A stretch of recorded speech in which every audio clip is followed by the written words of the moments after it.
يا أيها الناس إنا خلقناكم من ذكر وأنثى وجعلناكم شعوبا وقبائل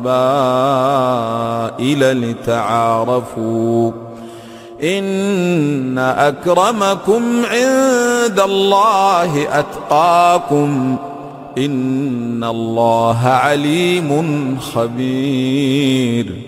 الحمد لله رب العالمين والصلاة والسلام على نبينا محمد وعلى أزواجه وذريته وسلم.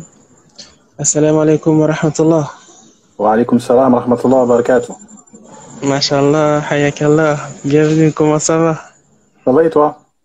Alhamdulillah, barakallah, oufik, Masha'Allah. Tu nous honores par ta présence, Masha'Allah. C'est moi qui vous remercie pour l'invitation. Masha'Allah. Barakallahu fikoum. Amin, amin, wa iyyak, Masha'Allah. Donc, aujourd'hui, alhamdulillah, bon, je présente un peu l'émission. C'est, nous, c'est l'identité du musulman noir. Un peu, bon, une page que j'ai ouverte, une résultante de mon livre, pour justement présenter l'identité du musulman noir auprès de la masse en général, et puis en particulier pour les musulmans noirs, pour qu'ils connaissent leur identité. Et parce que, comme tu sais, beaucoup de musulmans et spécifiquement les noirs, ils sont beaucoup ignorants de leur culture, de leur identité et de leurs valeurs. Donc tout ça, le livre, il portait sur ça justement, des choses qu'ils ignoraient, il fallait justement les mettre à jour. Et cette émission justement que j'ai voulu faire, justement, c'est pour enrichir la question et pour donner beaucoup plus de détails. Et justement, le Congo, c'est en plein dans le sujet, puisque justement beaucoup de gens, quand on leur parle du Congo, ils vont, comme j'ai dit dans ma story, ils vont penser à Koffi Olomide, ils vont penser à des choses mondaines, alors que justement le Congo, quand tu as lu les livres, quand tu as ouvert les livres et puis pris connaissance de beaucoup de choses, comme tu nous as présenté toi-même dans ta page et aussi dans ton livre, machallah. Le Congo, il est très très très riche en culture et en histoire de l'islam, et c'est justement pas quelque chose qu'il faut passer à côté. Et donc, comme tu vas nous présenter, Inch'Allah, par la suite, il y a eu des émirats, des grands pays, de grandes personnes, des grands combats, des grandes luttes sur justement ce pays-là. Et on a beaucoup de traces, comme j'ai pu mettre dans ma story. Il y a tout le musée justement de la colonisation en Belgique. Il y a tout le musée justement qui parle beaucoup de cela. Et le musulman noir, spécifiquement le Congolais, il n'a pas le droit de passer à côté de tout ça et d'ignorer tout ça. L'ignorance de tout ça, justement, c'est justement un peu une traîtrise et entre parenthèses, un péché, que d'ignorer ce que tes aïeux, ce que tes prédécesseurs ils ont fait, ils t'ont laissé, et justement tu passes à côté. Donc toi, mashallah, Hakim, de Dunia Congo, tu es un ambassadeur, mashallah. J'étais en France il y a quelques temps, et puis j'ai pu justement toucher ce livre, et puis quand je l'ai touché, je l'ai feuilleté un peu, ton livre, j'étais touché immédiatement, et puis j'ai demandé autour de moi qui est l'ambassadeur de ce livre. Bon, il y a eu notre frère Abdallah El Hanifi justement qui m'a dit c'est mon frère, ça c'est. Donc après directement fallait que je te contacte, et puis que justement j'en sache plus sur que ce soit sur toi, ou bien que ce soit sur ce livre, ou bien que ce soit sur ta page. Et justement j'ai suivi beaucoup ta page. Tu as une page YouTube, donc tu es très très actif pour connaître non seulement le Congo, mais en plus tout le bassin de l'Afrique centrale, machallah, puisque tu parles beaucoup des Habasha, tu parles beaucoup de tout ce qui est en Tanzanie, et également tout ce qui concerne justement le musulman noir. Donc on a envie de connaître tout ça aujourd'hui, Inch'Allah, que tu nous parles de l'islam au Congo, comment il est arrivé, comment il a pénétré, donc tout ça pour justement nous faire envie de connaître ce pays-là qu'on connaît, on connaît de travers, puisque nous on connaît justement très très mal le Congo. On on a envie de connaître justement tout ça. Et Inch'Allah, je vais te laisser la parole, que tu te présentes et que tu nous présentes tout ça, que tu nous présentes tous tes efforts, ton travail, ton livre et justement ce merveilleux pays qui est la terre de nos ancêtres, quoi. Tfaddal. Alhamdulillah, wa salatu wa salam ala rasulillah. Merci pour cette présentation. Attends, je vais arranger ça parce que voilà. Barakallahu fik pour cette présentation. Déjà, tu as évoqué un point important dans lequel je me suis reconnu. C'est la connaissance du Congo. Et c'est un peu comme ça que le projet il a commencé il y a quelques années déjà. En fait, moi, j'étais comme tout le monde. Je cherchais des informations sur les musulmans au Congo. Il y a très longtemps et on trouvait rien. On trouvait rien ni sur Internet, ni en termes de livres. Même si aujourd'hui, je sais très bien que les livres existent. C'est juste qu'ils n'étaient pas trop accessibles. Donc j'étais un peu comme tout le monde à la recherche d'informations sur l'islam et le Congo. Et c'est ce qui m'a mené avec le temps à créer le média Dounia Congo Média, en fait, qui au départ était focalisé sur les musulmans et l'islam au Congo, donc en RDC. Après, je me suis un peu élargi sur d'autres choses qui m'intéressaient personnellement et dont je parle dans cette page. Le Congo, donc on parle de la République démocratique du Congo, parce que comme vous le savez, il y a deux Congos. Il y a le Congo-Brazzaville, qui est sur la rive gauche du fleuve Congo, et nous, le Congo RDC, donc République démocratique du Congo, on est sur la rive droite. Donc depuis que le Soudan a explosé, en fait, puisque avant le Soudan, c'était le deuxième plus grand pays d'Afrique après l'Algérie, et comme le Soudan, en fait, a perdu de la superficie en se divisant entre le Soudan normal, entre guillemets, et le Sud-Soudan, on est devenu le deuxième pays le plus grand d'Afrique. Pourquoi je vous dis ça? Pour que vous compreniez que le Congo, c'est un pays immense. Entre la capitale et Goma, la deuxième ville du pays, il y a 2000 km. Je crois que l'équivalent, c'est comme si tu faisais de Paris à quelque part en Pologne. Pour vous expliquer un peu la distance du pays. C'est un pays qui est divisé en 26 provinces, où il y a 250 ethnies et 450 tribus. Ça veut dire qu'on parle pas la même langue en fonction d'un endroit donné, et que même les langues les plus connues, comme le Lingala, le Swahili, c'est que des langues véhiculaires qui renferment des petits dialectes, qui font que si les personnes soit sont enfermées dans des villages ou n'ont pas eu accès à l'éducation, elles comprennent même pas les langues coloniales, j'ai envie de dire. Qu'est-ce que je peux vous dire sur le Congo? Que c'est une ancienne colonie belge qui a gagné son indépendance le 30 juin 1960. La Belgique, en fait, elle avait le Congo, le Rwanda que vous connaissez aujourd'hui et le Burundi. Donc la colonie s'appelait la colonie du Rwanda-Urundi avec le Congo dedans. Donc nous, nos anciens colons, c'est pas les Français. Donc des fois, les gens sont un peu surpris. Rapidement, en fait, les Français, il y a eu un deal avec le royaume belge. Donc, comment dire ça? En fait, la France voulait s'étendre sur vraiment toute l'Afrique, qui aujourd'hui est l'Afrique francophone. Mais la Belgique voulait absolument avoir un territoire en Afrique. Et donc les Français leur ont dit, OK, vous prenez ce qu'il y a à la droite du fleuve Congo et nous on prend ce qu'il y a à gauche. Donc le Congo-Brazzaville est français et le Congo, le nôtre, est belge. Je caricature hein, le deal. Donc je disais, nous on est une ancienne colonie belge et avant la présence belge au Congo, il y avait les musulmans. Et c'est là que c'est ce qui nous intéresse aujourd'hui. C'est très peu connu pour plusieurs raisons qu'on va évoquer aujourd'hui. Mais avant que les Belges arrivent au Congo, il y avait déjà une présence importante de musulmans. J'aurais peut-être dû mettre une carte. Mais si vous avez une carte du Congo, imaginez que la moitié est, sur la droite de la carte, était entre guillemets musulmane. Je dis bien entre guillemets. Mais elle était sous influence de sultans musulmans. Comment ça se fait? Pour commencer en fait cette explication, il faut aller dans l'océan Indien sur l'archipel de Zanzibar, qui était une archipel omanaise. Ça veut dire que le sultanat d'Oman en a fait une colonie et a déplacé sa capitale sur l'île de Zanzibar en 1840. Donc le sultan Saïd Saïed a décidé, du jour au lendemain, d'installer sa capitale à Zanzibar, puisqu'il s'est rendu compte que c'est un comptoir commercial, l'un des plus importants au monde. En fait, les Zanzibarites, ce qu'ils faisaient, c'est qu'ils entraient à l'intérieur des terres, donc sur le continent africain. Ils exploitaient les richesses qui ramenaient à Zanzibar, et Zanzibar les distribuait un peu dans le monde entier. Les richesses, c'était à l'époque l'ivoire, donc la défense d'éléphants, les épices. Jusqu'à aujourd'hui, Zanzibar est très connu pour la qualité de ses épices. Je vous les conseille, hein, si jamais vous faites vos courses et que les épices sont originaires de Zanzibar, des Comores, de Mayotte, de tout ce qui est dans l'océan Indien, c'est les meilleures qualités au monde. Et la dernière grande marchandise, si je peux dire ça comme ça, qu'ils exploitaient, c'était les esclaves.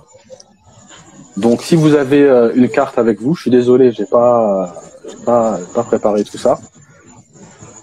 Zanzibar, aujourd'hui, c'est considéré comme appartenant à la Tanzanie. Donc, ils entraient à l'intérieur des terres. Ils prenaient ce qu'ils trouvaient en termes de matières premières. Ils les ramenaient à Zanzibar, qui ensuite distribuaient en Inde, dans l'Empire ottoman, donc la Turquie d'aujourd'hui, et dans le monde arabe, principalement. Quand, en 1840, le sultan de Oman a décidé de s'installer à Zanzibar, il y a eu une expansion de ces profits-là. Ils ont décidé d'aller encore plus loin à l'intérieur des terres. Donc, ils ne s'arrêtaient plus seulement en Tanzanie, mais ils ont avancé jusqu'au Rwanda actuel, au Burundi actuel, puis au Congo. Vu que le Congo est très grand, ils ont trouvé énormément de richesses. Les éléphants, des peaux d'animaux, des étoffes, du cuivre. Dans le sud-est du Congo, ils ont, si vous voulez, ces peuples-là ont trouvé du cuivre et des esclaves. Alors ces gens-là, comment on les appelait? Ces marchands, on les appelait les Arabo-Swahili. Dans les livres d'histoire écrits par les Belges, vous pouvez trouver qu'on les appelle les Arabes, les Arabo-Swahili, les Swahili ou les Arabisés. En fait, c'est des gens qui sont des métis entre les populations bantoues d'Afrique, du littoral est africain, et les populations arabes, soit de Oman, soit des Perses des fois. Donc l'accent métis, mais des gens comme Typotype, que vous connaissez sûrement parce que j'en parle tout le temps sur ma page, de peau, il était noir. Mais on les considérait comme des Arabes parce qu'ils avaient du sang arabe. Donc eux, lorsqu'ils sont entrés au Congo, il faut savoir qu'ils ne voulaient pas y rester. C'est pas comme les compagnons du prophète, alayhi salatu wassalam, qui allaient dans une contrée pour la convertir à l'islam. Eux, ils sont vraiment venus au Congo avec l'intention de faire du commerce. C'était des businessmen. Typotype, c'était un businessman. Rumaliza également. C'est pour ça que lorsqu'on parle des Arabo-Swahili, vous entendrez quasiment jamais le nom d'un savant ou d'un religieux. C'était des hommes d'affaires. Donc ils venaient, et Typotype le dit dans sa biographie, il dit nous, si ça tenait qu'à nous, on serait resté à Zanzibar. On était tranquille à Zanzibar. C'était beau, il y avait un bon climat, etc. Mais on a été obligé d'aller jusqu'au Congo pour nos affaires. Donc jamais il dit qu'il a été au Congo pour la religion, par souci de transmettre le message du prophète, alayhi salatu wassalam. C'était pas leur souci en réalité. C'était pas leur souci. Il y avait une grosse manne financière à acquérir.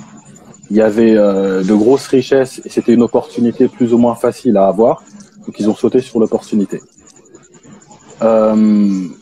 Lorsque les Arabes, en fait, tout ce dont je vous parle, c'était à la moitié du 19e siècle.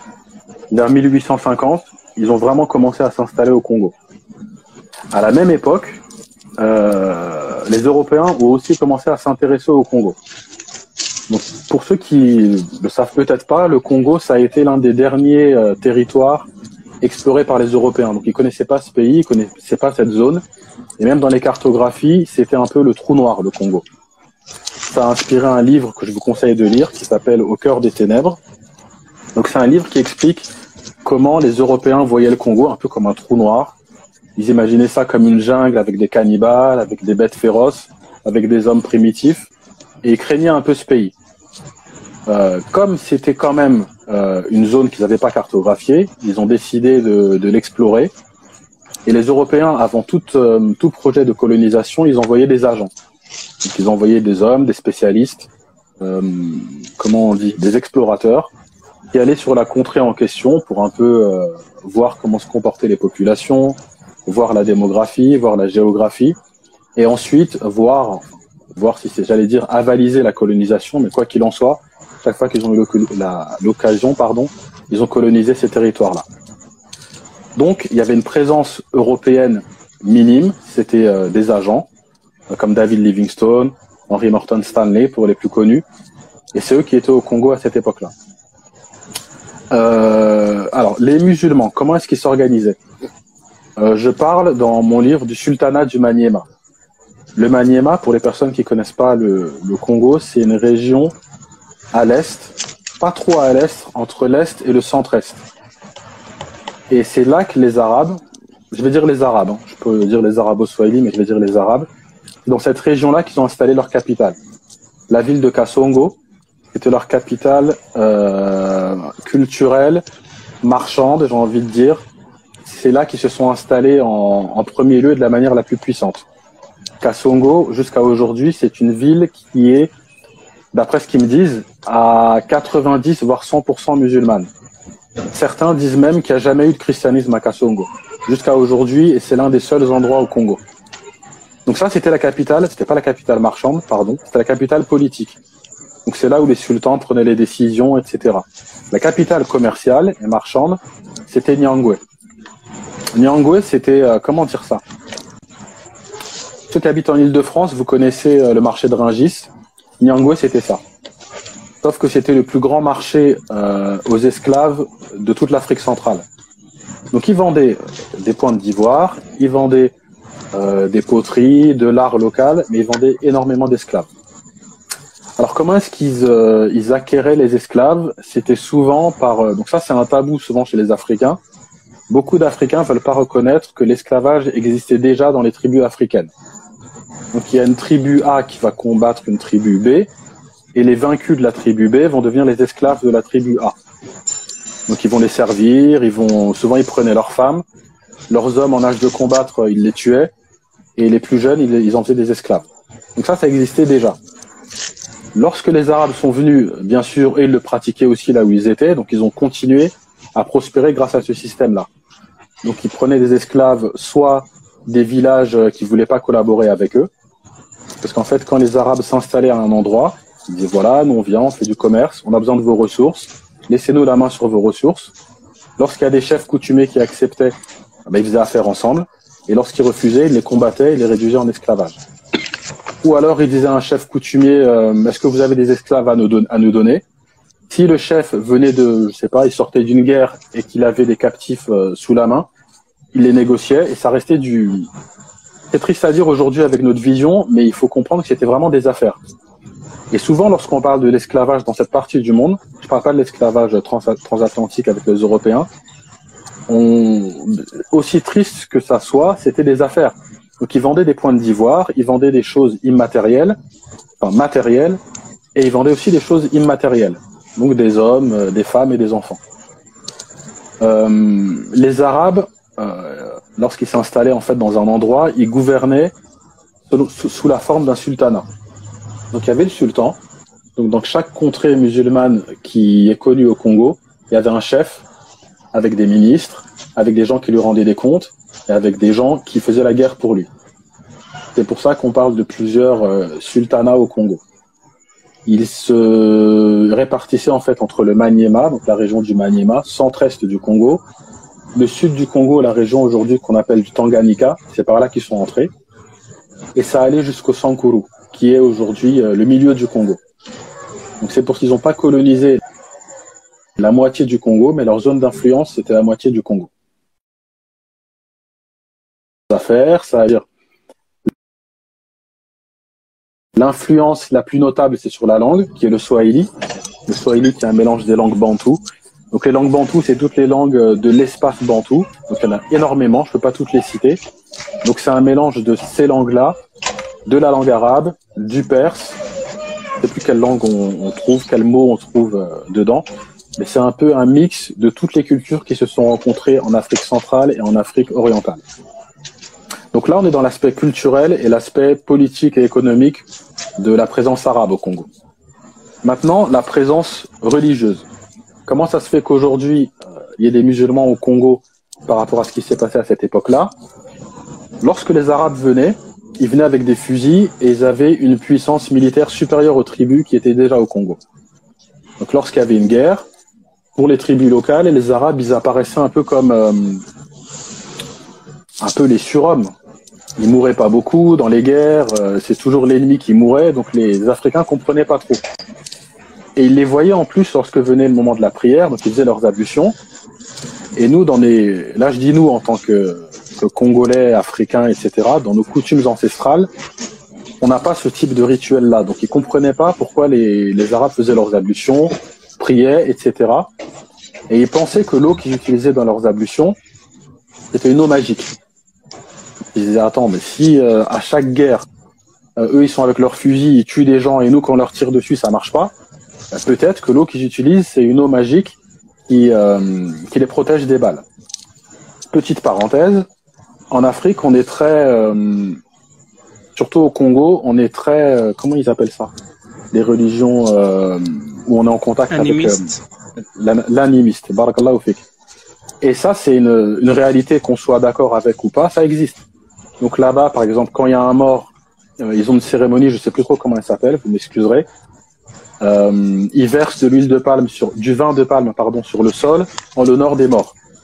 Donc ils honorent les morts dans l'invisible, ils honorent les morts, par exemple, pour entrer dans une forêt. On a la forêt équatoriale qui est l'une des plus grandes jungles au monde avec l'Amazonie. Pour entrer, des fois, ils demandent l'autorisation des esprits. Donc c'est très en contact avec ces choses-là au pays. Donc quand ils ont vu que les Arabes utilisaient de l'eau et qu'en plus de ça, ils étaient forts au combat, ils se sont dit, ah ben, cette eau-là, c'est de l'eau magique. Donc beaucoup utilisaient de l'eau aussi pour faire comme eux. Et jusqu'à aujourd'hui, les personnes qui suivent l'actualité au Congo et les groupes armés qui sévissent à l'Est, vous avez sûrement entendu parler des Maï-Maï. Maï, ça veut dire l'eau. D'ailleurs, ça ressemble à l'arabe alma, qui veut dire l'eau aussi. Et c'est des combattants aujourd'hui qui se battent et qui s'aspergent d'une eau. Ils disent qu'elle est magique. Et lorsqu'ils vont au combat, bon, ils meurent quand même, hein, rassurez-vous. Lorsqu'ils vont au combat, ils ont la certitude que cette eau-là va les protéger des balles. Et en cherchant bien, on a découvert que cette tradition-là, elle venait de leur rencontre avec les Arabes. Donc il y avait ce type de croyance, on peut dire de fascination parfois vis-à-vis des Arabes, et beaucoup se convertissaient à cause de ça. Donc ils disaient, bon, nous on est un peu limité par rapport à eux, eux ils sont plus forts, on va les suivre. Donc ils se convertissaient, ils prenaient des noms swahili, ils s'habillaient comme les Arabes, ils devenaient comme eux. Donc je vous dis ça c'est pour être honnête, hein, pour pas vous laisser penser que les autochtones se sont convertis parce qu'ils aimaient l'islam au départ. Au départ, c'était un rapport politique et un rapport de force. Et c'est pas grave, il y a pas de mal à ça. Ensuite, l'amour de l'islam, il est venu différemment. Il est venu, si vous voulez, l'esclavage ne se pratique pas entre musulmans. Donc les arabo-swahili, lorsque tu te convertissais à l'islam, ils te prenaient pas comme esclave. Ils t'expliquaient, ils t'envoyaient ce qu'on appelait des mu'allimas, donc c'était des femmes, spécifiquement des femmes, qui allaient voir les populations locales et qui leur expliquaient la religion. Et c'est pour ça que je vous disais que tout à l'heure que c'est très difficile de trouver des savants musulmans de cette époque-là, parce qu'il n'y en avait pas. Ils envoyaient des femmes qui étaient spécialement dédiées à l'éducation des populations locales et l'islam. Donc celles qui échappaient à l'esclavage étaient islamisées. Les autres, soit elles étaient combattues, soit il y avait des partenariats. Et c'est comme ça, au fur et à mesure, que l'islam s'est répandu uniquement dans l'Est. Uniquement dans l'Est du Congo. Est-ce que vous me suivez? Est-ce que c'est clair là pour tout le monde? Ouais, là on est avec toi, là, on te suit, on te suit, machallah, bon. C'est très riche. C'est très riche. Continue, je précise l'Est, parce qu'après il y a l'Ouest. À l'Ouest, ouais, bien sûr. Ouais. Nous, Kinshasa, voilà. que tout le monde connaît aujourd'hui. Kinshasa, pour ceux qui connaissent pas, bon, c'est la capitale du Congo. Et aujourd'hui, quasiment tout ce que vous savez du Congo vient de Kinshasa. La musique, la sapologie, la rumba, c'est Kinshasa qui exporte ça au monde. Donc c'est la vitrine aujourd'hui de ce que notre pays est, pour le meilleur comme pour le pire.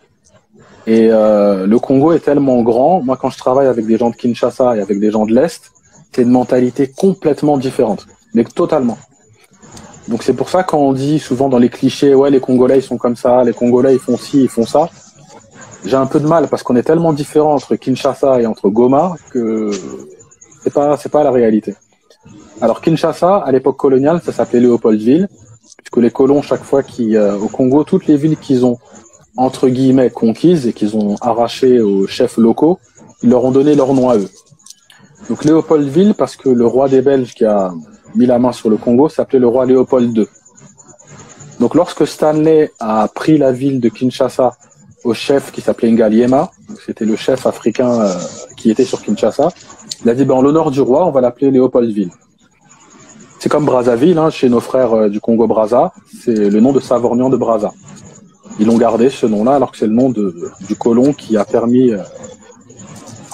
de l'explorateur qui a permis la colonisation de cette ville. Et toutes les villes étaient nommées au nom des monarques ou des ministres coloniaux. Alors, Léopoldville, à cette époque-là, a bénéficié d'une grosse immigration ouest-africaine. Donc, nos frères Soninké, Bambara, les Peuls, les Wolofs, ils venaient des colonies françaises. Je crois que ça s'appelait, si je ne me trompe pas, les colonies... dans l'Afrique occidentale française. C'était le Sénégal, le Mali, la Guinée principalement. C'est ces trois pays qui sont venus dans les années 20 à Léopoldville.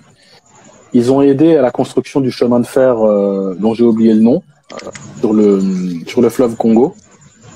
Et ils sont restés du coup à Kinshasa, à Léopoldville à l'époque, où ils se sont établis et ils ont construit les premières mosquées de la ville, la première mosquée de la ville. C'est notamment, là par contre on a le nom du savant, Cheikh Mamadou Jackson Tanjigora. C'est une grande famille de Soninké. Eux ils se sont installés à Léopoldville, pardon. Et c'est, en fait je précise parce que c'est une culture totalement différente des arabo-swahili. C'est la même culture que vous connaissez aujourd'hui, par exemple en France on vit avec les Soninké, on vit avec les Ouest-Africains. La manière dont ils ont entre guillemets un marabout, Tanjigora dont je parlais, qui est le premier moufti du Congo, c'est un marabout en réalité. Ça veut dire que c'est un chef religieux, c'est un chef coutumier, c'est un chef politique. Les colons, lorsqu'ils avaient besoin de quelque chose par rapport à la communauté musulmane, ils allaient le voir lui. Et eux, ce sont les responsables ouest-africains de la colonisation, enfin de l'islamisation, pardon, de Kinshasa. Comment l'ont pris les musulmans congolais? Il y avait quelques musulmans, ils voient des étrangers qui arrivent, qui viennent d'Afrique de l'Ouest, qui s'emparent et du commerce. Les Soninké, comme vous le connaissez, sont très forts en commerce jusqu'à aujourd'hui, et de la vie communautaire et de la vie religieuse. Il y a eu un peu de rivalité, pour rien vous cacher, entre les Ouest-Africains et les Congolais de souche, j'ai envie de dire, jusqu'à ce que les Congolais de souche construisent leur propre mosquée, qui est la mosquée du Soké, qui est toujours à Kinshasa aujourd'hui. Les Ouest-Africains, leur mosquée, c'était la mosquée de Citas. Peut-être que j'inverse. Si des gens pensent que j'inverse, corrigez.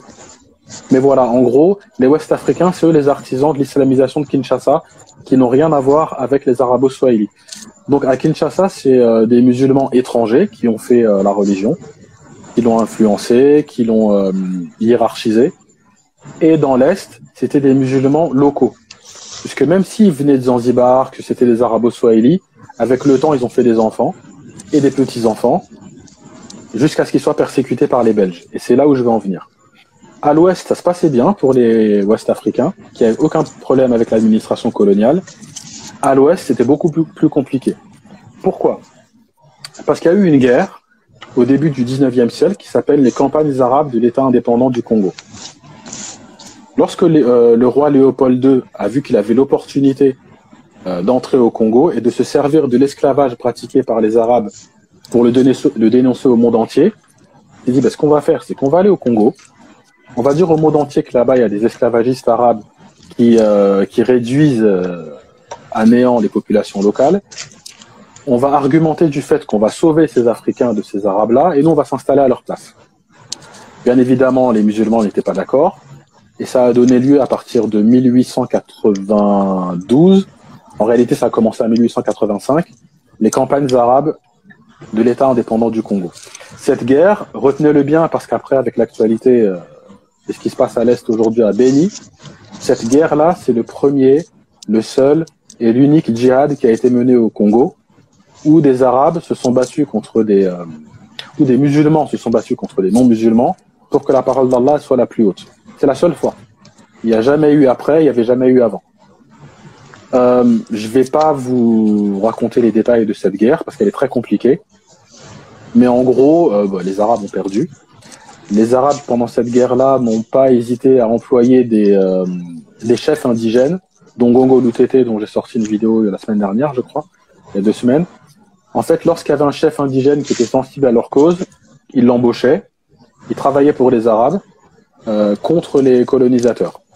Il y en a eu énormément, et il y a eu aussi énormément de chefs qui ont préféré choisir le camp des colonisateurs. Donc c'est 50-50. Je ne sais pas qui est mieux, qui est le pire, mais chacun a choisi un camp, et au final, lorsque les Belges l'ont emporté, ils ont fait ce que tous les vainqueurs font en fait. Ils ont chassé les Arabo-Swahili, ils ont déporté les religieux, parce que à la fin de ces campagnes-là, il y avait des religieux. J'ai en tête le nom de Aqida Kangala, qui était un grand moufti du Maniema. Les Belges, ce qu'ils ont fait, c'est qu'ils l'ont emprisonné, ils l'ont déporté en Tanzanie actuelle. Tout ce que vous voyez dans le monde, chaque fois que des musulmans perdent, c'est passé au Congo. Je prends l'exemple de l'Union soviétique lorsqu'ils ont envahi l'Afghanistan dans les années 80. Première chose qu'ils ont fait, ils ont tué les savants. Première chose. Ils ont tué les savants, ils les ont déportés, et ensuite ils se sont occupés des autres. C'était pareil à l'époque du Congo. Première chose, ils ont été chercher les enseignants musulmans, les savants, parce que lorsqu'on tue la science, on tue l'héritage et la transmission. Après, on peut faire ce qu'on veut des gens qui restent. Donc, il y a eu beaucoup de déportés en Tanzanie, il y a eu beaucoup de tués, et les missionnaires sont arrivés. Donc, vous connaissez les pères blancs qui venaient avec leurs grosses croix, etc., pour évangéliser l'Afrique. Donc, la mission, elle était double, c'était évangéliser l'Afrique et éduquer les Africains aussi en leur apprenant les langues occidentales et les mœurs occidentales. Lorsque ces missionnaires-là sont arrivés, dans la plupart du pays, ça s'est plus ou moins bien passé, même s'ils ont été combattus aussi. Et sur les anciennes terres des musulmans, la première mission, c'était de se débarrasser de tout souvenir du règne des musulmans. Donc lorsqu'on va au Maniema, au Tanganyika, là où ils ont régné, c'est très dur de trouver, moi je cherche encore, la première mosquée construite par les Arabo-Swahili. On m'en a présenté une, mais je ne sais pas trop si c'est vrai. Il faut toujours vérifier. Voilà, là. On m'en a présenté une, je ne vais pas dire dans quelle ville pour pas incriminer ceux qui me l'ont présenté. Je ne sais pas si c'est vrai. Parce qu'en fait, les Belges, lorsqu'ils ont pris le dessus, ils ont détruit les mosquées. Ils les ont remplacées par des églises. Et ça, c'est pareil, hein, dans les Balkans, lorsque l'Empire ottoman a chuté, il y a les chrétiens orthodoxes ont détruit des mosquées ottomanes, et les ont remplacées par des églises. Ils ont fait pareil chez nous. Je vous dis, c'est le même mécanisme chaque fois qu'il y a une colonisation, une défaite et une présence musulmane qu'il faut effacer. Donc, ils ont détruit les mosquées, ils ont déporté les savants, ils en ont tué certains. Et le seul système d'éducation, c'était les missionnaires. En gros, si tu voulais mettre ton enfant à l'école, il fallait le mettre à l'école chrétienne. Je ne sais pas si c'est le catéchisme, mais vous voyez ce que je veux dire. Les musulmans refusaient de mettre leurs enfants dans ces écoles-là, donc ils se retrouvaient sans système d'éducation. On leur disait, si tu veux que ton enfant entre dans notre école, il faut qu'il renie l'islam, et pendant le ramadan, on va le forcer à manger pour vérifier qu'il est bien chrétien, qu'il a bien abandonné l'islam. Donc beaucoup de musulmans ont refusé, ils se sont retrouvés, lorsqu'on n'est pas dans le système éducatif, on est au banc de la société. On est en retard, on est dans tous les systèmes aujourd'hui aussi, hein, parce que tu ne mets pas ton enfant à l'école, je vais pas dire de l'école de la République, mais l'école majoritaire, on est au banc de la société, on doit se débrouiller nous-mêmes, soit faire sa propre école, soit faire l'école à la maison, se débrouiller. À l'époque, il n'y avait pas l'école à la maison, surtout que les enseignants et les savants avaient été tués ou déportés, donc la communauté musulmane s'est retrouvée très très très en retard en termes d'éducation. Aujourd'hui, je vais faire un pont entre ce qui se passe aujourd'hui. Aujourd'hui, il faut savoir que l'islam au Congo, donc la Comico, pour les Français qui me suivent, c'est comme le CFCM en France. C'est un truc, c'est l'institution officielle des musulmans au Congo. Aujourd'hui, cet organisme-là, en RDC, il est super en retard. Il est très pauvre. Il n'y a pas de développement, il y a beaucoup de conflits internes. Et lorsqu'on parle avec le moufti du Congo, il nous dit tout ça, c'est l'héritage de l'époque des Arabo-Swahili, où on nous a mis de côté, sous la colonisation. Et ce retard-là, on n'arrivera peut-être jamais à le rattraper. Donc c'est toujours présent, si vous voulez, ce qui s'est passé, bon, c'était il y a 100 ans quand même. Donc voilà, discrimination des musulmans, ils n'avaient pas accès à l'éducation, ils n'avaient pas accès à énormément de service entre guillemets public tant qu'ils abandonnaient pas leur religion. Et puisqu'en fait c'était la colonisation, donc système colonial. Et c'est une époque où le christianisme était très puissant auprès des royaumes européens, surtout le belge. Est-ce que vous me suivez toujours? Oui, on est toujours avec toi. On est toujours avec toi, mon frère.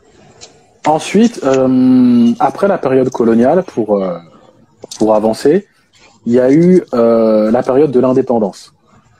La période de l'indépendance, c'est une période sur laquelle j'aimerais bien travailler. J'ai commencé à m'y intéresser parce qu'il y a eu le personnage de Patrice Lumumba. Patrice Lumumba qui est un grand indépendantiste, donc un héros africain, un héros national, un héros panafricaniste. J'ai voulu m'intéresser à pourquoi et comment et quel était le rapport entre Patrice Lumumba et les musulmans. Pourquoi je me suis posé cette question? Parce que dans la région de Kisangani, donc Kisangani, c'est une ville qui est au centre-est du Congo. Donc je vous disais tout à l'heure que Kasongo, c'était la capitale des Arabo-Swahili, dans le Maniema. Avec le temps, et peut-être même jusqu'à aujourd'hui, Kisangani, c'est devenu un peu la nouvelle capitale des musulmans congolais. C'est là où les associations partent, c'est là où les associations sont les plus dynamiques. Je travaille beaucoup avec les associations de Kisangani parce qu'elles sont super sérieuses. Tu leur envoies de l'argent, tu sais qu'il ne va pas être dépensé bizarrement. Et à cette époque-là, Kisangani, il y avait une grande famille descendante d'Arabo-Swahili. C'était la famille Sabiti, qui est toujours là aujourd'hui au Congo. Lorsque vous entendez un nom de famille Sabiti, c'était des grands religieux, des grands politiciens musulmans parmi les premiers au Congo. Il y avait un Sabiti dans les années de l'indépendance qui fait partie des fondateurs et des membres du parti indépendantiste de Lumumba. Donc il s'est battu pour que Lumumba arrive au pouvoir, pour que l'indépendance se fasse. Et lorsqu'on cherche dans les archives, pour dire ça vulgairement, on se rend compte que Lumumba l'a jamais calculé. Lumumba a fait des discours où il essayait d'unir le Congo. Il parle des Kimbanguistes. Cherchez sur Google les Kimbanguistes. J'ai pas le temps d'expliquer parce que c'est super compliqué. En gros, c'est une religion traditionnelle congolaise. Pour faire une parenthèse, au Congo, il y a beaucoup de traditionnalisme qui dit nous, on n'accepte pas les religions étrangères, ni l'islam, ni le christianisme. On va rester sur la religion de nos ancêtres ou sur nos religions locales. Et le kimbanguisme, c'est une religion locale. Ils rejettent les musulmans, ils rejettent les chrétiens, ils rejettent le judaïsme, ils rejettent tout ce qui vient hors des frontières du Congo. Donc Lumumba, il va les saluer eux, il va parler des protestants, il va parler des catholiques. Il y a un discours où il parle même d'une autre secte locale, mais il fait jamais aucune référence à l'islam. Dans aucun de ses discours, il parle des musulmans. Pourtant, il vient d'une région où les musulmans ont plus ou moins régné. Donc, faut voir. Est-ce qu'il n'aimait pas les musulmans? Est-ce qu'il a oublié? Je sais pas. Mais en gros, c'est lui l'artisan de l'indépendance. Je vous raconte ça pour vous dire qu'aucun musulman n'a été intégré dans ce processus politique d'indépendance, puisque pour rappel, ils n'avaient pas accès à l'éducation, donc ils étaient en retard. Il y a eu l'indépendance. À partir de 1965, Mobutu prend le pouvoir. Mobutu, lorsque vous lisez les livres d'éducation générale et de la vie générale, c'est un dictateur. Il a permis le meurtre de Lumumba, tué par les Occidentaux, et ensuite il a pris le pouvoir de 1965 à 1997.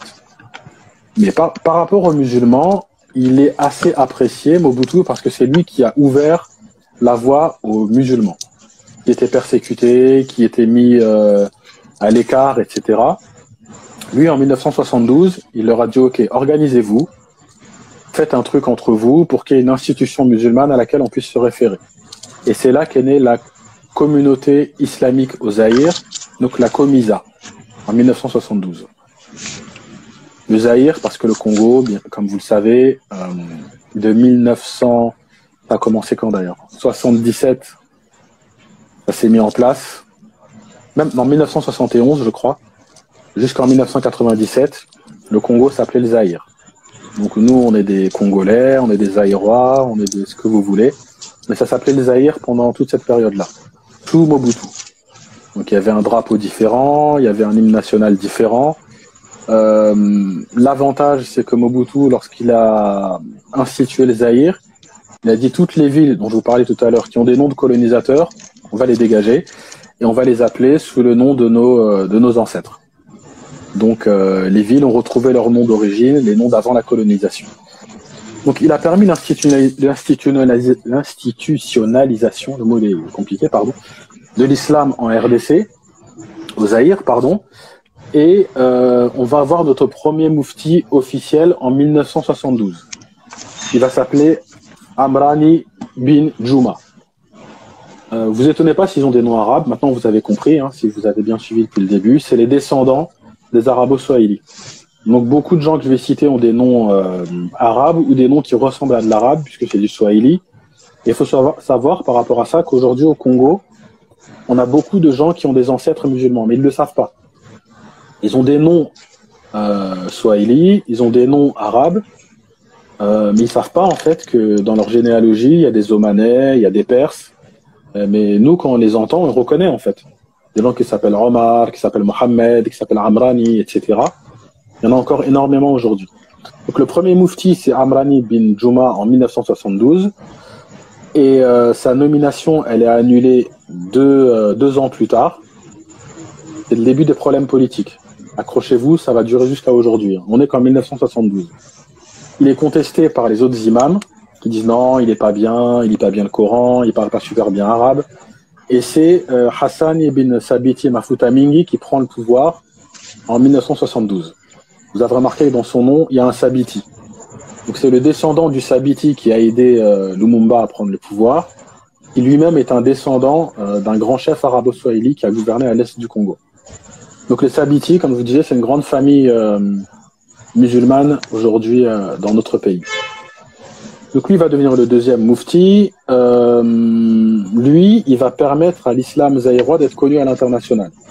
Il va participer à la Ligue mondiale avec l'Arabie saoudite. Il va amener beaucoup de capitaux saoudiens dans l'islam zaïrois. Mais en interne, il va pas être très apprécié par les autres imams congolais qui vont dire qu'il est trop religieux. Il est trop pieux, il est trop rigoriste, il y a des affaires à faire, lui il fait pas d'affaires, il parle pas avec les hommes d'affaires, il veut parler qu'avec les religieux. Et ça a embêté les autres qui avaient une vision plus mondaine. C'est comme aujourd'hui parmi nos religieux, il y a ceux qui sont tournés vers la religion, il y a ceux qui sont un peu plus business.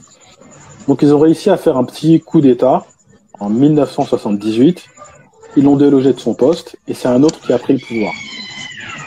Entre-temps, en 1974, il y a eu le combat du siècle entre Mohamed Ali et George Foreman. Cet événement, il a eu une très grande importance pour les musulmans congolais, zaïrois, comme vous voulez, parce qu'en fait, Mohamed Ali, quand il est arrivé au Zaïre, c'était l'époque où il venait de refuser de s'engager dans l'armée pour aller au Vietnam. Il disait haut et fort qu'il était musulman. Il n'avait pas peur des répercussions, il criait partout qu'il était musulman. C'était le premier musulman militant que les Congolais ont vu en fait. Donc beaucoup se sont identifiés à lui et j'ai pas le chiffre, mais il y a eu une belle vague de conversion à l'islam en 1974 pendant le passage de Mohamed Ali au Zaïre. Il est resté plusieurs mois. Hein. Il n'est pas venu, il a fait le combat et il est parti. Non, il est resté. Et du coup, il y avait des interviews, il y avait des contacts avec le peuple, la population locale, qui a permis en fait aux gens de connaître un peu plus l'islam d'une manière différente. En 1978, donc je vous disais, Mafuta Mingi, donc le descendant de Sabiti, il se fait déposer du pouvoir.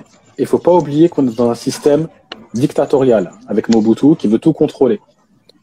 En 1978, il place l'un de ses amis qui s'appelle, enfin on l'appelle Casabel au pays. Casabel, donc c'est un religieux, il n'y a pas de problème, il a étudié un peu le Coran, il a étudié un peu d'arabe, mais il est très, comment dire en arabe, dunyaoui. Donc il est très mondain. Donc les affaires, il est beaucoup dans les affaires, il est beaucoup dans la politique, et jusqu'à aujourd'hui, on le soupçonne d'avoir été un agent infiltré de Mobutu pour un peu observer la communauté musulmane, ce qui est très très probable, hein. C'est pas un fantasme. Lui, son plus grand fait d'armes, pendant sa période de règne à ce monsieur, ça a été les écoles conventionnées.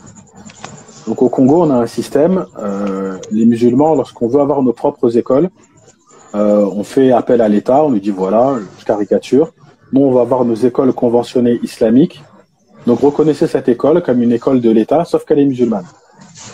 Le truc, il est impossible en France aujourd'hui, et je vais revenir dessus sur la laïcité au Congo. L'État te l'accorde et tu as une école conventionnée islamique.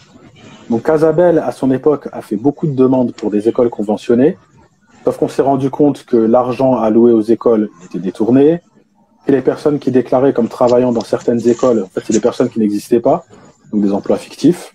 Donc énormément de corruption pendant son passage en tant que moufti, puisque le poste d'imam représentant légal de la Comisa, le premier imam du Congo, tu es moufti quand tu occupes ce poste-là.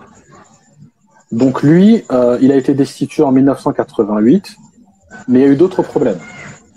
On a eu 2 imams qui se sont fait la guerre pour avoir le poste de moufti. Donc un qui s'appelle Lumumba, qui n'a rien à voir avec Lumumba, et l'autre qui s'appelle Mudilo. Franchement, je vais vous renvoyer à mon livre ou à mes vidéos pour être à la page, parce que c'est compliqué. Carrément. Ouais, carrément. Non, c'est super compliqué.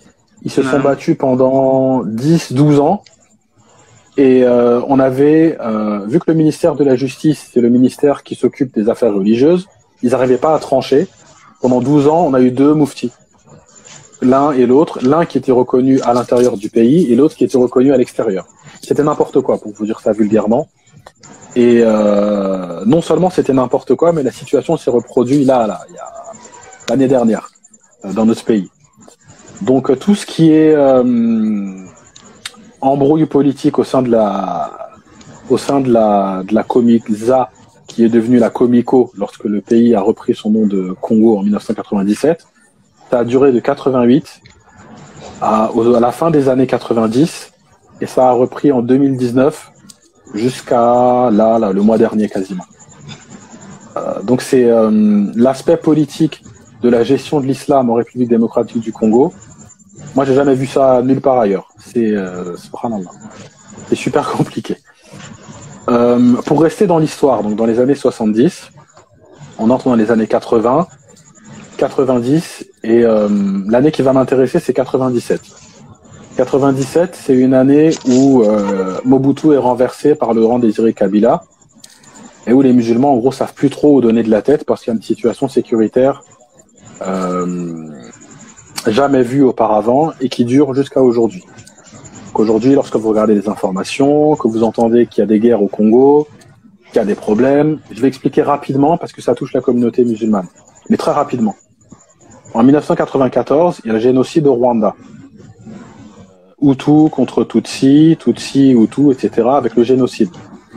Le Congo, vu qu'on est généreux, qu'on est gentil et qu'on est naïf, on a ouvert nos frontières pour que les réfugiés entrent au Congo. Donc il y a des Tutsis qui ont fui, mais il y a surtout beaucoup de Hutus qui ont fui et qui se sont installés à l'est du Congo. Sauf que ce qu'ils ont commencé au Rwanda, ils l'ont importé chez nous. Donc il y a des hommes armés Hutus génocidaires qui sont venus, qui ont fait des groupes armés dans les camps de réfugiés dans lesquels ils étaient. Ils ont fait un groupe armé qui s'appelle les FDLR. Ils ont été dans le nord, ils ont tué des Congolais d'identité Tutsi, et ils ont reproduit ce qu'ils ont fait chez eux, chez nous. C'est l'une des causes, jusqu'à aujourd'hui, qui fait que vous entendez parler du M23, que vous entendez parler de FDLR. Il y a des gens qui me demandent chaque fois en privé, que ce soit sur Twitter, que ce soit ici, mais qu'est-ce qui se passe au Congo? On comprend rien. On comprend rien, on dit que c'est les minerais, on dit qu'il y a les Tutsis, on dit qu'il y a les Hutus. Beaucoup de ce qui se passe au Congo vient de 1994 et du génocide des Tutsis. Pourquoi je dis que ça touche les musulmans? Parce que les régions Est, c'est là où vivent énormément de musulmans. Et faut être clair, au Congo, il n'y a pas de région, même si c'est vrai qu'il y a beaucoup de musulmans à l'Est et que c'est les régions historiques des musulmans, c'est pas comme au Nigeria. Au Nigeria, vous avez le nord qui est musulman et le reste qui est chrétien. En Côte d'Ivoire, le nord, il est musulman et le sud, il est chrétien. Et c'est clairement défini. Chez nous, il n'y a pas ça. Il n'y a pas, tu vas à l'est, c'est islamique, ça parle arabe, et à l'ouest, c'est chrétien. Non, c'est dispersé. C'est pour ça qu'il y a, une autre fois, il y a eu une attaque parce qu'il y a l'État islamique chez nous, on va en parler. Il y a eu une attaque de l'État islamique dans un village C'était où? C'était à Béni, en fait. C'était à Béni, mais dans un village de Béni. Et un journaliste qui commente, un journaliste occidental, il dit, ouais, l'État islamique a fait une attaque dans un village chrétien au Congo. Il raconte, il n'y a pas de village chrétien, il n'y a pas de village musulman. Les gens vivent vraiment ensemble. Des fois, il y a une majorité chrétienne, des fois, il y a une majorité musulmane. Mais il n'y a aucun village chrétien au Congo. Il n'y a aucun village musulman. Ça n'existe pas. C'est une vraie cohabitation. Du coup, on arrive à l'époque actuelle. Quelle est la situation des musulmans au Congo? Les musulmans, quand vous allez sur Wikipédia, etc., ils disent qu'on est 10%. J'ai même vu une source qui dit ouais, il y a 2% de musulmans au Congo, ce qui est absolument faux. C'est un pays très, très, très chrétien et très catholique. Il y a beaucoup de gens qui voient ça comme un défaut. Moi, je vois ça comme une qualité parce qu'en fait, lorsqu'on parle avec nos amis chrétiens, le fait qu'ils soient chrétiens fait qu'ils sont déjà spirituels. Donc si tu viens, tu leur dis ouais, chez nous, Jésus, c'est pas Dieu, etc., il va discuter avec toi. Ça, c'est impossible dans une société comme la France, où les gens sont un peu déconnectés de leur réalité religieuse, et tu leur dis qu'il y a des anges, qu'il y a un paradis, qu'il y a un enfer, ils vont rigoler. Alors que nous, au Congo, quand tu parles de choses spirituelles avec les chrétiens, avec les gens d'autres religions, ils sont déjà dans l'ambiance. Et du coup, le fait qu'il y ait énormément de chrétiens et qu'ils soient très, très croyants, vous les connaissez, hein, les chrétiens, moi, c'est quelque chose qui me plaît beaucoup parce que le dialogue, il est beaucoup, beaucoup, beaucoup plus facile. Tu vas le voir, tu vas dire qu'il y a un ange, il va dire, ok, ouais, les anges existent, je suis d'accord. Alors, dans d'autres sociétés, on va te prendre pour un fou. Donc, le christianisme, il est très important. Il a été importé dès le XVIIe siècle par les Portugais et c'est encore plus répandu avec la colonisation belge et les missionnaires. Les musulmans, donc je disais les chiffres, on ne sait pas trop combien il y a de musulmans. Aux alentours de 12 à 15% de la population. C'est dans ces eaux-là. Pourquoi? Parce que on a un pays du tiers-monde, hein. On n'a pas les systèmes de recensement comme en France. Et lorsque des villages se convertissent, je disais qu'il n'y avait pas de village chrétien, mais des fois il y a des villages qui se convertissent, mais c'est dur d'aller jusque là-bas, d'aller les compter, de savoir si les gens sont restés musulmans ou s'ils ont sorti de l'islam. C'est super difficile de compter le nombre de musulmans. Le nombre de mosquées, je ne les ai pas, je les ai que pour Kinshasa. Mais après, les gens des provinces vont me dire ouais, mais chaque fois tu parles que de Kinshasa et tu parles pas des provinces. Mais pour comparer, et c'est un chiffre qui m'a impressionné, à Kinshasa, il y a plus d'églises qu'il n'y a de mosquées à la Mecque. À Kinshasa, il y a plus d'églises qu'il y a de mosquées à la Mecque. Pour ceux qui connaissent Kinshasa, de toute façon, vous connaissez, hein, lorsqu'on va sur une grande artère de la ville, vous avez 1, 2, 3, 4 églises qui sont à côté. Parce qu'il y a les pentecôtistes, il va y avoir les adventistes, il va y avoir les catholiques classiques, etc., etc. Donc c'est une ville super chrétienne. Les musulmans, je disais, à peu près 12 à 15%, et ils sont visibles. Quand vous allez à Kinshasa, en général, les musulmans, ils ont leur petit chapeau, ils ont leur tenue qui fait qu'ils sont visibles dans la capitale. Dans le reste, c'est encore pire, à l'est du pays, puisqu'ils sont plus ou moins là où ils ont un ancrage identitaire et un ancrage historique. On me pose souvent la question, comment vivent les chrétiens et les musulmans? Ils vivent mieux ensemble au pays qu'ils vivent ensemble en Europe. Parce que c'est un débat qu'il y a beaucoup sur Twitter. Je m'étais fait incendier parce que j'étais intervenu dessus. Ensuite, je me suis dit, bon, c'est mieux de ne pas en parler. Parce qu'en fait, l'islam, au Congo, il est venu par les Arabo-Swahili. Au Congo, on apprend l'histoire de Tipo-Type, donc les gens le connaissent. Tipo-Type, c'est le plus grand sultan qui a existé au Congo. Donc le Congolais lambda sait qu'il y a eu des Arabes, etc. Il connaît son histoire. Le Congolais de France, il fait souvent le rapport entre un musulman congolais avec les musulmans, excusez-moi le terme, des cités. Donc ils disent oui, mais ils se convertissent parce qu'ils traînent avec des Arabes. Ensuite ils disent Wallah, ils disent sur le Coran et tout. Et ça, c'est vrai que c'est pas dans notre culture. Et pas du tout dans notre culture. Nous, par exemple, moi je parle tous les jours avec des musulmans congolais. Jamais j'en ai entendu un jurer sur le Coran. Jamais, jamais, jamais. Wallah, ils le disent rarement.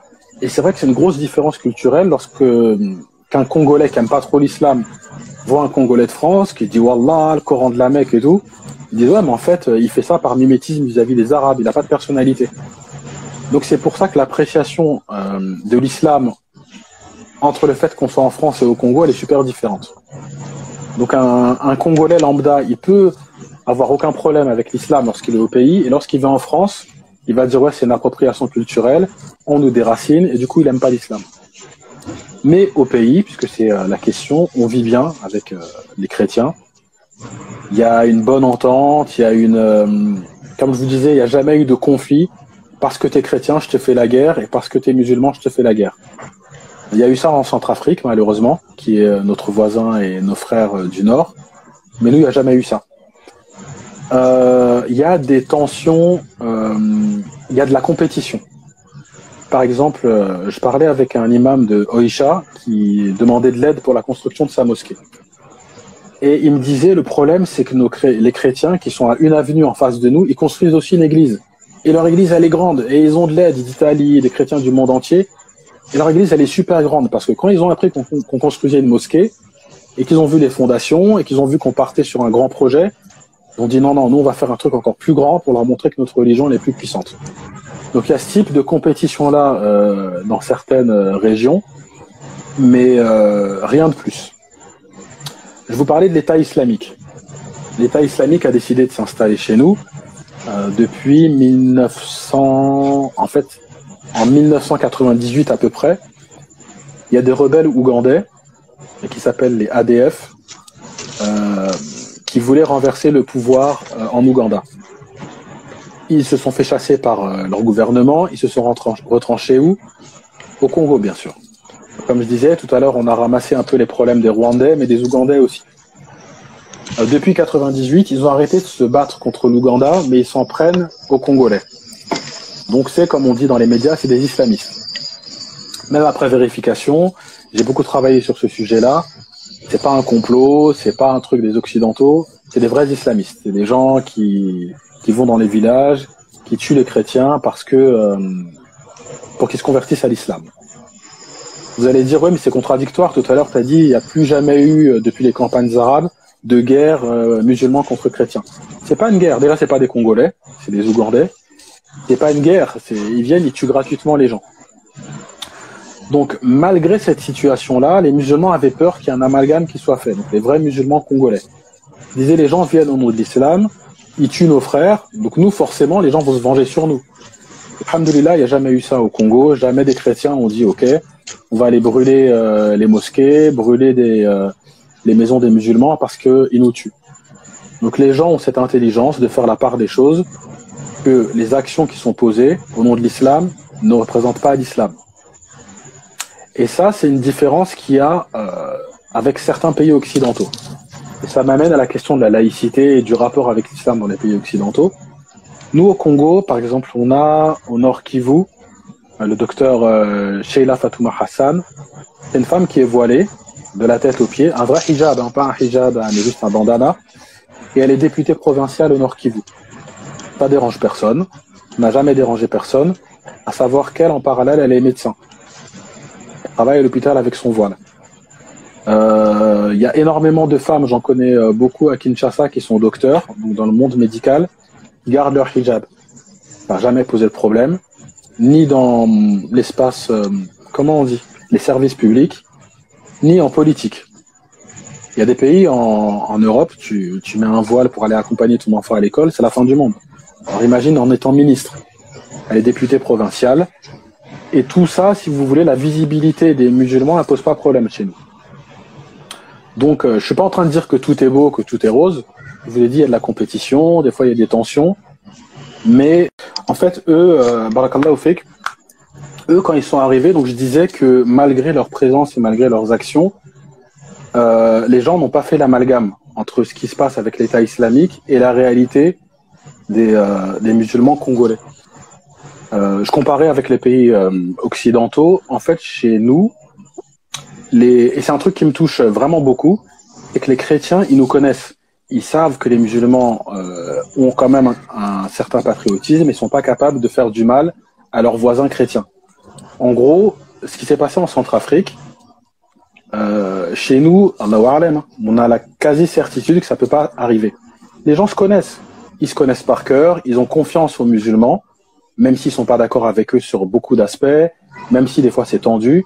Ils savent qu'on n'est pas capable de prendre les armes et d'aller tuer nos voisins, d'aller tuer juste parce qu'ils sont chrétiens, ou pour un combat qui est étranger. La preuve, lorsque, et c'est Cheikh Abdul Majid qui le disait dans une intervention, si on avait cet esprit-là en nous, lorsqu'il y a eu la guerre civile en Centrafrique, ben on aurait envoyé des musulmans combattre. On aurait dit, bon, les musulmans du Congo, allez en Centrafrique, allez aider vos frères, etc. Ça n'a pas été fait. Alors, si on l'a pas fait pour l'étranger, est-ce qu'on le ferait entre nous? Et ça, les chrétiens du Congo en sont conscients. Donc, ils nous connaissent, ils ont confiance. Et donc, je voulais parler de la laïcité. La laïcité, chez nous, elle est très, c'est une laïcité inclusive. C'est pas une laïcité qui, on est des républicains, tu viens habillé comme tout le monde. Si tu as une religion, tu l'enterres, tu l'enfermes. Chez nous, wallah, il n'y a pas ça. Il n'y a pas ça. Il y a le président Tshisekedi, il parle beaucoup de Dieu. Même là, avec la guerre qui se passe, l'autre fois, il disait on va prier Dieu pour qu'il sauve la RDC.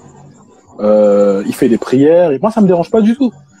Je préfère ça, à titre personnel, un président qui est spirituel, qui appelle à la prière, qui appelle sa population à la prière, plutôt qu'un autre qui va étouffer la spiritualité entre les gens. Et nous, on est comme ça en fait. En RDC, la spiritualité, elle s'exprime. On l'étouffe pas. T'es musulman, ok. T'es chrétien, ok. Et elle est visible dans l'espace public. Donc c'est pas une laïcité qui enferme, qui exclut. Elle donne entre guillemets sa liberté à tout le monde. Et pour finir sur la situation aujourd'hui au Congo, on me demandait récemment comment aider les musulmans au Congo. En fait, il y a plusieurs façons d'aider. Il y a soutenir ceux qui font darwa, ceux qui prêchent, ils sont actifs. Il y a Abdallah, le frère Abdallah avec qui j'échange beaucoup. Aidez-le, aidez-le à continuer à travailler, à continuer à pouvoir se rendre sur place, parce que le travail là-bas, en fait, il a un impact. Nous, des fois, on se rend pas compte, mais il a un impact. Il y a le frère Abdul Majid, il y a les élèves d'Abdul Majid, il y a les organisations, les associations dont je parlais tout à l'heure, notamment à Kisangani, qui sont dans des projets humanitaires, qui construisent des puits, qui construisent des mosquées. Bien sûr, n'aidez pas n'importe qui, parce que l'être humain, il est comme ça, surtout quand tu es dans un pays du tiers-monde, que tu envoies une somme d'argent, tu sais pas trop qui va l'avoir entre les mains, et la personne peut faire n'importe quoi, même si elle se présente comme musulmane qui veut aider les musulmans. Mais les meilleures manières d'aider, c'est partager les contenus, partager les vidéos d'Abdul Majid, le travail du frère Abdallah, pour que l'islam au Congo il soit visible. Et pour que la situation en général elle soit visible. Des fois on parle pas que des musulmans, des fois on parle de la situation sécuritaire, de la situation environnementale qui aussi est menacée. On a la deuxième plus grande forêt au monde et elle est menacée aujourd'hui. C'est important aussi d'en parler, sinon les gens vont rien faire. Les animaux, ils sont en voie de disparition. Donc tout ce qui touche au pays et qui est orienté vers quelque chose de sain et de noble, Inch'Allah, faut le partager. Comme ça, les gens seront plus étonnés à dire encore en 2022, ah, il y a des musulmans au Congo. Les gens, ils disent ça encore aujourd'hui. Donc, faut continuer à partager, à en parler. Et lorsqu'on veut faire une bonne action pour le Congo, nous, on connaît des gens. Le frère Abdallah, il connaît des gens. Moi, je connais des gens sérieux où tu lui remets $1000 en main et c'est $1000 en main. Le projet, il va être fait. Donc, si vous voulez aider, on vous mettra en relation avec ces gens-là, Inch'Allah. Barakallahu fik, mashallah. Donc tu parles du frère Abdallah, justement il est avec nous, Inch'Allah, on va le laisser parler. J'ai vu qu'il nous regardait, je l'ai très bien vu du coin de l'œil. Donc c'est une personne qui est justement très... La personne, elle est très active, on la suit depuis très longtemps, donc elle est très active dans la da'wah, elle est très active dans tout ce qui est l'islam au Congo. Et justement, il est très récemment et très régulièrement, justement, il va sur place dans les territoires justement que personne n'ose aller. Et justement, il va aider les gens. Il a fait construire beaucoup de puits, il a construit beaucoup de choses là-bas. Donc justement, on va l'écouter parler. Et si, Inch'Allah, s'il y a quelqu'un qui pense aider les musulmans au Congo, Inch'Allah, il va écouter justement le frère Abdallah et par la suite, Inch'Allah, ce sera avec lui qu'il faudra se mettre en contact. Inch'Allah, tafaddal. Ouais, bismillah ar-Rahman ar-Rahim, salatu wa salam ala Rasulillah.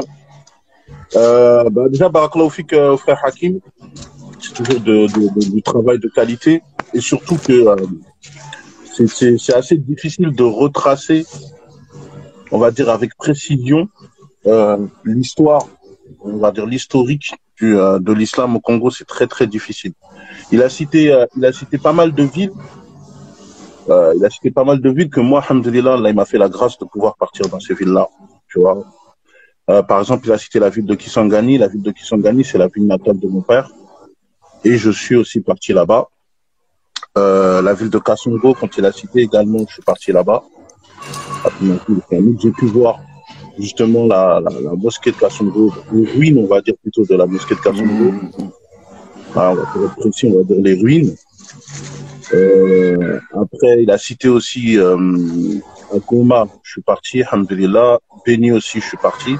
Donc tous les endroits au fait qu'il a pu citer, alhamdoulilah, ça m'a juste fait des flashs, on va dire. Des flashs.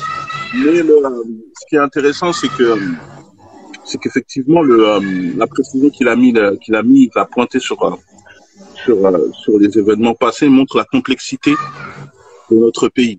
Parce que notre pays, en fait, c'est comme si on pourrait dire que c'est comme un continent.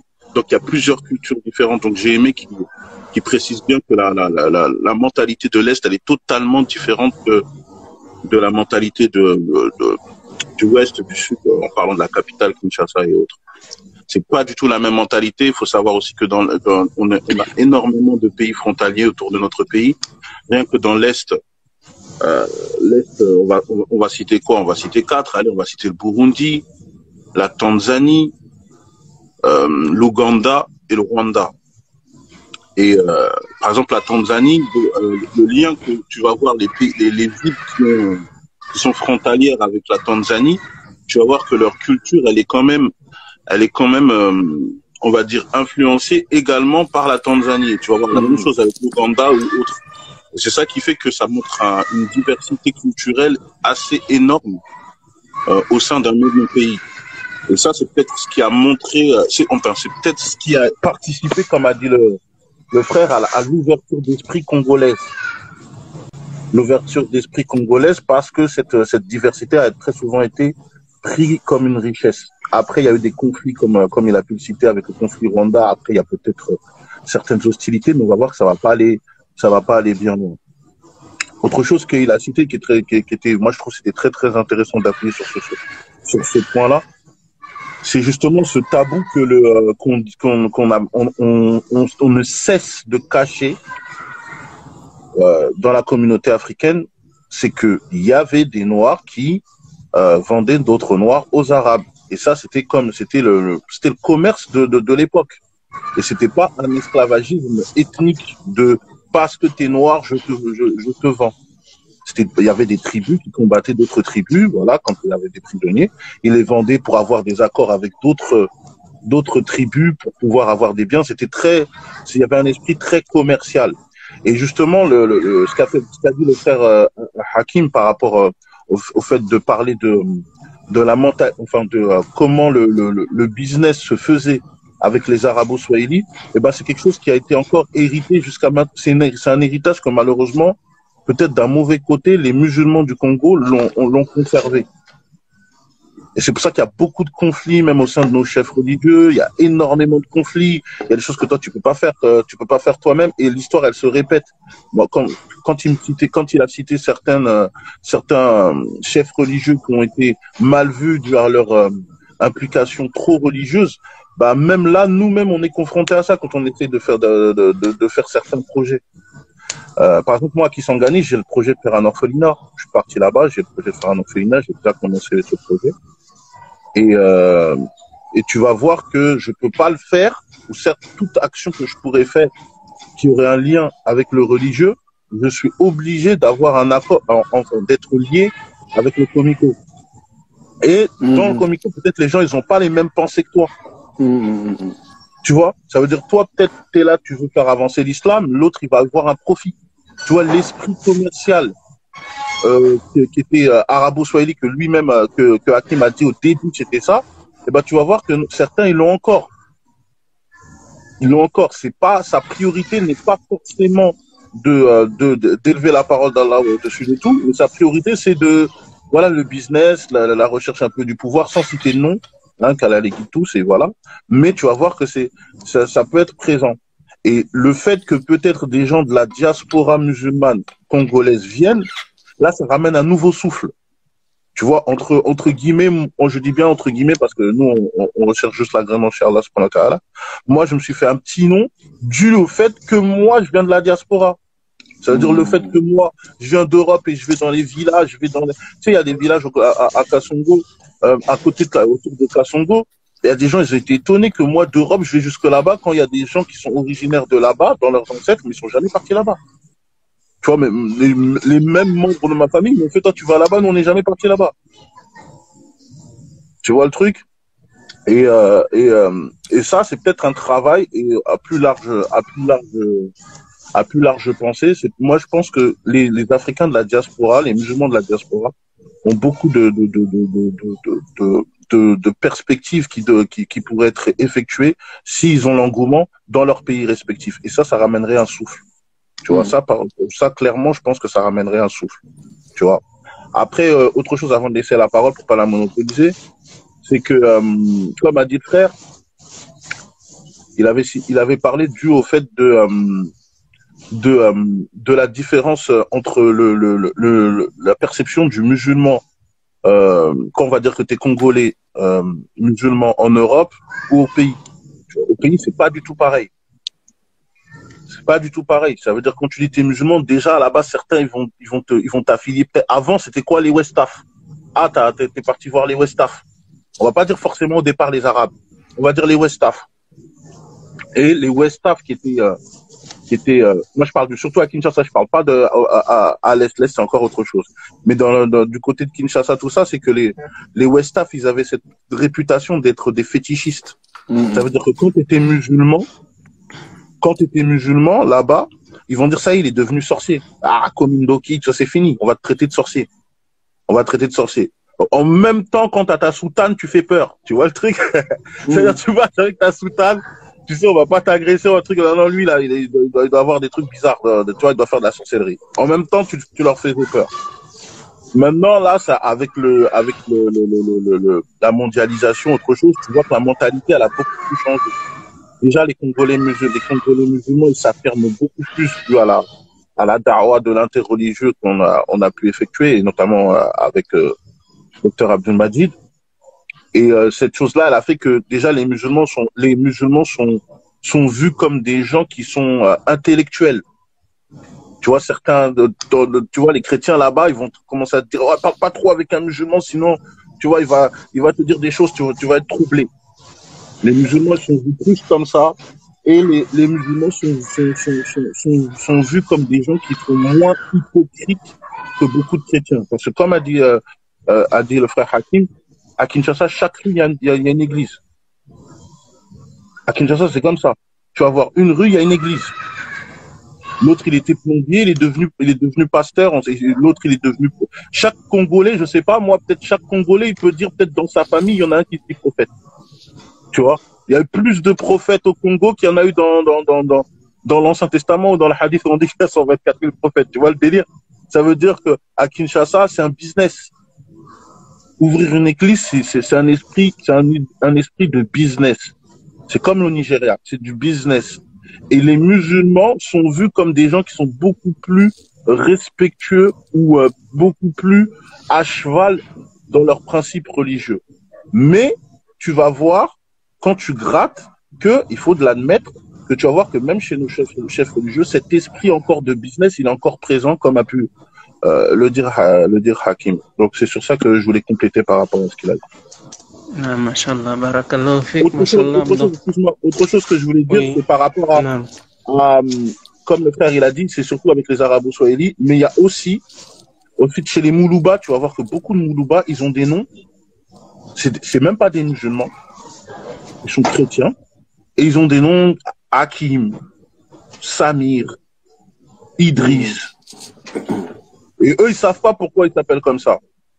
Tu vois, ils savent pas, voilà, ils vont dire ils ont un nom comme ça, mais ils savent même pas. Alors après, ils vont en rajouter un, tu sais, par exemple, l'autre, il s'appelle Ramadan, il va dire Ramadani, mais il ne sait pas que c'est un nom arabe. Il ne sait pas que c'est un nom musulman. Tu vois. Chez les Moulouba, tu vas voir, il y en a beaucoup, c'est comme ça. Et ça, c'est dû au fait que, justement, quand il y avait l'État, il y avait un sultanat islamique et que eux, les Congolais qui faisaient partie de cette sultanat islamique partaient pour enfin, ils émigraient un petit peu, tu sais, un petit peu comme les Sonnités qui vont s'élargir un peu dans d'autres régions africaines.